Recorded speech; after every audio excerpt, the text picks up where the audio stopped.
ఇసుక కేవలం కాపులను ఓటు బ్యాంకుగా మాత్రమే ఉపయోగించుకుంటున్నారు అని కాపునాడు రాష్ట్ర కార్యదర్శి లక్ష్మణరావు అన్నారు. గుంటూరు పార్లమెంట్ పరిధిలో కాపులకు ఒక్క సీటైనా కేటాయించకుండా కాపులను మోసం చేస్తున్నారంటూ మండిపడ్డారు. గుంటూరు పార్లమెంట్ పరిధిలో 2,50,000 ఓటు బ్యాంకును కాపులు కలిగి ఉన్నారని గుర్తు చేశారు. కాపులను రాజకీయంగా మోసం చేయాలని చూస్తే సహించేది లేదంటూ ఆగ్రహం వ్యక్తం చేశారు. వైసీపీ ప్రభుత్వం కాపులకు ప్రాధాన్యం కల్పించిందన్నారు. దీనికి సంబంధించి మరిన్ని డీటెయిల్స్ మా గుంటూరు ప్రతినిధి సాంబశివరావు అందిస్తారు. సాంబశివరావు, ప్రధానంగా ఇక్కడ ఏదైతే కాపులకు ఓటు బ్యాంకుగా మాత్రమే ఉపయోగించుకుంటున్నారన్న ఈ ట్యాగ్ లైన్ ఏదైతే ఉందో కాపులను ఆలోచింపజేసే రకంగా ఉంది. సో ఈ మాట రకంగా కూడా చూసుకున్నట్లయితే రాజకీయంగా చాలా మార్పులు కూడా వచ్చే ఛాన్సెస్ ఉన్నాయి. ఏంటి దీనికి సంబంధించిన డీటెయిల్స్? ఎన్నికలు సమీపిస్తున్న కొద్దీ కాపుల్లో అసంతృప్తి అయితే వ్యక్తం అవుతా ఉంది.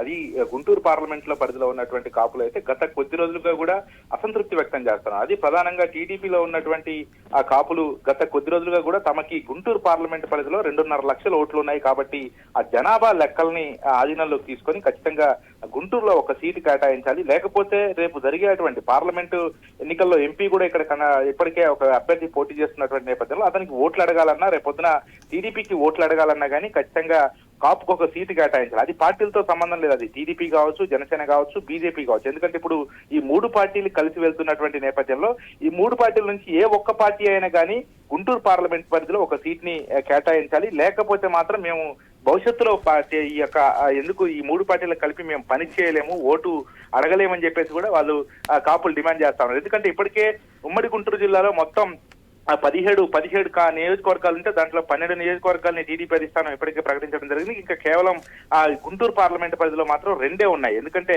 గుంటూరు పార్లమెంట్ పరిధిలో ఉన్నటువంటి మిగతా సీట్లన్నీ కూడా చంద్రబాబు అనౌన్స్ చేశారు. రేపు ఈ 2 రోజుల్లో కూడా మిగతా సీట్లు కూడా అనౌన్స్ చేసే అవకాశం ఉన్నటువంటి నేపథ్యంలో కాపులంతా ఐక్యంగా వచ్చి ఖచ్చితంగా గుంటూరు పార్లమెంట్ పరిధిలో ఒక సీటు మాత్రం కేటాయించాలి, లేకపోతే మాత్రం భవిష్యత్తులో పనిచేయమంటూ కూడా వాళ్ళు డిమాండ్ చేస్తున్నటువంటి పరిస్థితి ఉంది. మరి అధిష్టానం దీన్ని ఏ విధంగా చూస్తుంది, మరి రేపు అనౌన్స్ చేసే వాటిలో కాపులకు ఒక సీటు ఇస్తుందా లేదా అనేది మాత్రం వేచి చూడాల్సిన అవసరం అయితే కనబడతా ఉంది. Right, thank you Sambasivarao.